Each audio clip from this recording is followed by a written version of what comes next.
तुम इमेजिन करो कि तुम एक सुबह अपनी आंख खोलते हो और खुद को किसी लड़की की बॉडी में पाते हो, तो सबसे पहले तुम लोग क्या करोगे? हाँ, बिल्कुल सही जवाब। ये कहानी है मित्सुहा नाम की एक लड़की की जो इतोमोरी विलेज में अपनी दादी और छोटी बहन के साथ रहती है। उसके पिता इस शहर के मुखिया है, लेकिन वो मित्सुहा को बिल्कुल भी सीरियसली नहीं लेते। एक दिन जब वो क्लास में बैठे बैठे अपनी नोटबुक को खोलती है तो उसमें किसी ने लिखा होता है, बहन की लोली कौन है तू। मित्सुहा को वो देखकर कुछ भी समझ में नहीं आता। बाद में उसके दोस्तों से बताते हैं कि कल वो अजीब अजीब सी हरकतें कर रही थी। उसकी दोस्तों से बोलती है, पता है कल तुम जेंट्स टॉयलेट में जाकर मूत रही थी। लेकिन ये लोग क्या बोल रहे हैं मित्सुहा को कुछ भी लंड समझ नहीं आता, इसलिए वो उन लोगों को इग्नोर कर देती है। उसी रात गांव में एक फेस्टिवल होता है जिसमें मित्सुहा को अपने मुंह में चावल रखकर उसे चबाकर उसका पेस्ट बनाना होता है। फिर उस पेस्ट को सील करके रख दिया जाता है जिसका कन्वर्जन बाद में दारू में हो जाता है। तो ये चावल से दारू बनाने की एक प्रथा है। मित्सुहा को ये सब सारी चीजें सबके सामने करनी पड़ती है, जिसे देखने के बाद उसके क्लासमेट उसका मजाक उड़ाते हैं। मित्सुहा को काफी ज्यादा एम्बेरस फील होता है। वो श्राइन के दरवाजे पे जाके चिल्लाती है, काश वो अगले जन्म में टोक्यो में रहने वाला एक लौंडा बन जाए। इसके बाद जब वो अगली सुबह अपनी आंखों को खोलती है तो खुद को वो किसी लौंडे के बॉडी में वो पाती है और सबसे पहले उसका नुन्नू पकड़ लेती है। वहाँ पे ये सब देखकर उस लौंडे के डैडी जी बोलते हैं, सुबह सुबह उठकर कुछ पढ़ाई वढ़ाई कर लिया करो, इस देश को संभालो। लेकिन नहीं, तुम्हें तो उठते ही मुट्ठ मारनी है। कैसे मुट्ठल को पैदा कर दिया यार मैंने। इसके बाद जब मित्सुहा उस लौंडे की बॉडी में बाहर जाती है तो उसे पता चलता है कि वो टोक्यो में किसी टाकी नाम के लड़की की बॉडी में रह रही है। मित्सुहा को ये सब कुछ सपना लगने लगता है, इसलिए वो अपने स्कूल के दोस्तों के साथ कैफे में जाकर ताकि के सेविंग्स वाले पैसे उड़ाने लगती है। Women.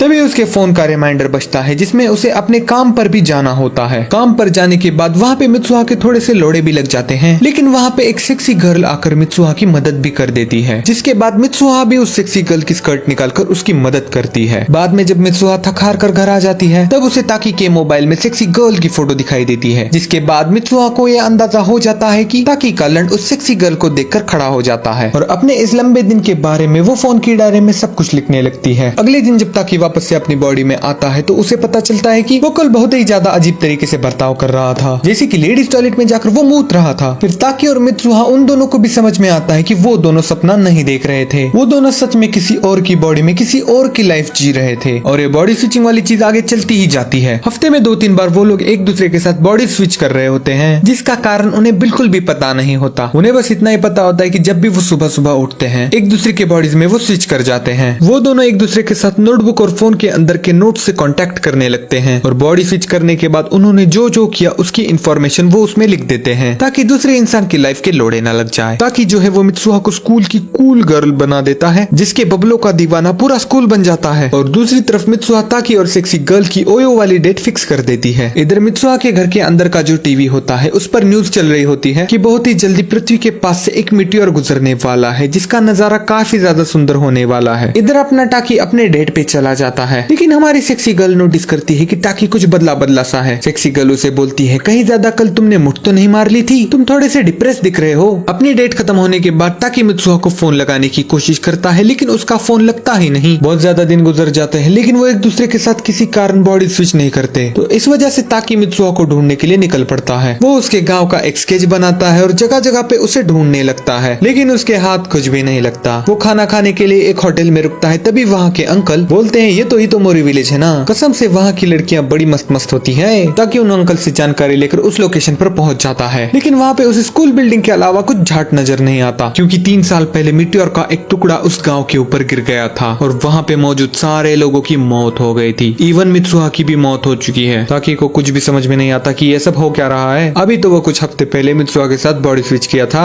सेक्सी गर्ल ताकि से पूछती है, तुम्हारे हाथ के ऊपर का रिबन बहुत अच्छा है, तुमने ये कहाँ से लिया? ताकि बोलता है, मैं जब एक बार मेट्रो में ट्रैवल कर रहा था तब एक लड़की ने मुझे ये दिया था। तभी ताकि को याद आता है कि वो एक बार मित्सुहा की दादी के साथ उनके एक श्राइन में गया था, जहाँ पे मित्सुहा की चावल से बनाई हुई दारू भी रखी गई है। ताकि उस लोकेशन पर पहुंचता है और उस श्राइन में बैठकर वो विश करता है कि काश उसे फिर से एक बार मित्सुहा से मिलने का मौका मिल जाए, और वो वहाँ पे रखी गई मित्सुहा की चावल वाली दारू पी लेता है। ताकि अचानक से अपनी आंखें खोलता है तो उसे दिखाई देता है कि वो वापस से मित्सुहा की बॉडी में आ चुका है, और उसके बाद वो कुछ ज्यादा ही खुश हो जाता है। उसे वहाँ की टीवी पर मीटियोर वाली न्यूज दिखाई देती है। आज ही वो मीटियोर अर्थ के नजदीक से जाने वाला है। वो जाके सब लोगों को वार्न करने लगता है, लेकिन उसके दो दोस्तों के अलावा उसकी बात कोई भी नहीं सुनता। वो मित्सुहा की छोटी बहन को भी समझाने की कोशिश करता है, लेकिन वो उल्टा उसे बोलती है, ये तुम क्या बकचोदी कर रही हो, और कल तुम टोक्यो क्यों चली गई थी। तभी ताकी की नजर उस श्राइन पर पड़ती है जहाँ पे उसने दारू पी थी, और वो उस श्राइन की तरफ भागने लगता है। उस श्राइन की तरफ जाते वक्त ताकी को याद आता है कि 3 साल पहले मित्सुहा उससे मिलने के लिए टोक्यो में आई थी, लेकिन ताकी उस समय मित्सुहा को जानता भी नहीं था, तो वो उसे पहचान नहीं पाता और मित्सुहा जाते जाते उसे अपना रिबन दे जाती है। दूसरी तरफ प्रेजेंट में मित्सुहा ताकी की बॉडी में जग जाती है। वो जब श्राइन के बाहर जाती है तो तब उसे याद आता है कि उसका टाउन तबाह हो गया था और वो भी मर गई थी। तभी उसे खुद की आवाज सुनाई देती है, मित्सुहा मित्सुहा करके पुकारते हुए, और मित्सुहा जो कि ताकी के बॉडी में है वो ताकी का नाम पुकारने लगती है। उन दोनों को एक दूसरे की आवाज तो सुनाई दे रही है, लेकिन वो एक दूसरे को देख नहीं पा रहे। वो दोनों सनसेट की तरफ देखते हैं और अचानक से एक दूसरे के सामने वो अपनी अपनी बॉडीज में आ जाते हैं। मित्सुहा ताकी को बोलती है, मुझे पता है तुमने मेरे बूब्स को दबाया है। ताकी बोलता है, मैं क्या तुम्हें ठरकी दिख रहा हूँ जो ऐसी हरकतें करूंगा। मित्सुहा बोलती है, अच्छा तो फिर अगर तुमने नहीं दबाए तो ये 32 से 36 कैसे हो गए। इसके बाद ताकी मित्सुहा को उसका रिबन वापस कर देता है और उसे मीटियोर के बारे में भी बताता है। ताकी बोलता है, इससे पहले कि हम दोनों एक दूसरे को भूल जाएं, अपना नाम हम एक दूसरे के हाथ पर लिख देते हैं। ताकी मित्सुहा के हाथ पर लिखता है, लेकिन जैसे ही मित्सुहा लिख रही होती है वो गायब हो जाती है। मित्सुहा के गायब होते ही ताकी की यादें धुंधली हो जाती है। उसे पता तो है कि वो कुछ इंपॉर्टेंट काम कर रहा था, लेकिन वो क्या काम कर रहा था उसे उसके बारे में कुछ भी याद नहीं आता। इधर मित्सुहा अपने टाइम में वापस आ जाती है और अपने दोस्तों की मदद से टाउन को खाली करवाने की कोशिश करती है, लेकिन उसका कुछ भी फायदा नहीं होता। उन लोगों पर कोई भी भरोसा नहीं करता। अब उसके पास टाउन खाली करवाने का एक ही रास्ता है, अपने खड़ूस पप्पा जी के पास जाना और टाउन खाली करवाने के लिए उन्हें कन्विंस करना। लेकिन इन सब के चक्कर में वो टाकी का नाम भूल जाती है। उसे भी लगता है कि वो कुछ इंपॉर्टेंट मिस कर रही है, लेकिन उसे कुछ भी याद नहीं आता। वो बहुत ज्यादा परेशान हो जाती है और वो गिव अप करने ही वाली होती है कि उसकी नजर अपने हाथ पर जाती है, जहाँ पे उसके हाथ पर बूब्स लिखा होता है, और वो उसे देखकर नए जोश के साथ अपने पापा को कन्विंस करने पहुंच जाती है। अब हमें डायरेक्टली 5 साल का टाइम स्किप दिखाया जाता है, जहाँ पे टाकी बड़ा हो चुका है और वो अपनी जॉब की तलाश कर रहा है। वो थोड़ा सा डिप्रेस भी है। तभी ताकी को सेक्सी गर्ल मिलती है। वो उसे बोलती है, क्या तुम्हें पता है हम एक बार इतोमोरी विलेज तक गए थे, वहाँ पे एक मीटियोर भी गिर गया था, लेकिन मीटियोर गिरने से पहले उस टाउन को खाली किया गया था। इस वजह से वहाँ पे कोई भी नहीं मरा, यानी कि हमारी मित्सुहा इस टाइमलाइन में जिंदा है। एक दिन जब वो ट्रेन में ट्रैवल कर रहा होता है तब उसे अपनी बगल वाली ट्रेन में मित्सुहा दिखाई देती है। वो दोनों एक दूसरे को देख लेते हैं और स्टेशन पर उतरने के बाद पागलों की तरह पूरे शहर में वो एक दूसरे को ढूंढने लगते हैं और आखिरकार वो एक दूसरे के सामने आ जाते हैं और आगे बढ़ने लगते हैं। हमारे टाकी से रहा नहीं जाता और वो बोलता है, क्या हम एक दूसरे को जानते हैं। मित्सुहा बोलती है, हाँ शायद तुमने मेरे बूब्स दबाए थे। और वो आखिर में एक दूसरे से बोलते हैं, क्या मैं जान सकता हूँ तुम्हारा नाम क्या है। और बस दोस्तों यहीं पर हमारी मूवी का दी एंड हो जाता है। काफी ज्यादा इमोशनल और रोमांटिक मूवी थी ये, और अगर तुम्हें ऐसी ही एक अच्छी रोमांस वाली मूवी देखनी है तो तुम इस वीडियो पर क्लिक कर सकते हो। और अगर तुम लोगों को ये वाली वीडियो पसंद आई तो पहले इसको लाइक शेयर सब्सक्राइब कर दो यार, तुम्हारे लाइक और सब्सक्राइब की बहुत ज्यादा जरूरत है। So thank you for watching, bye bye.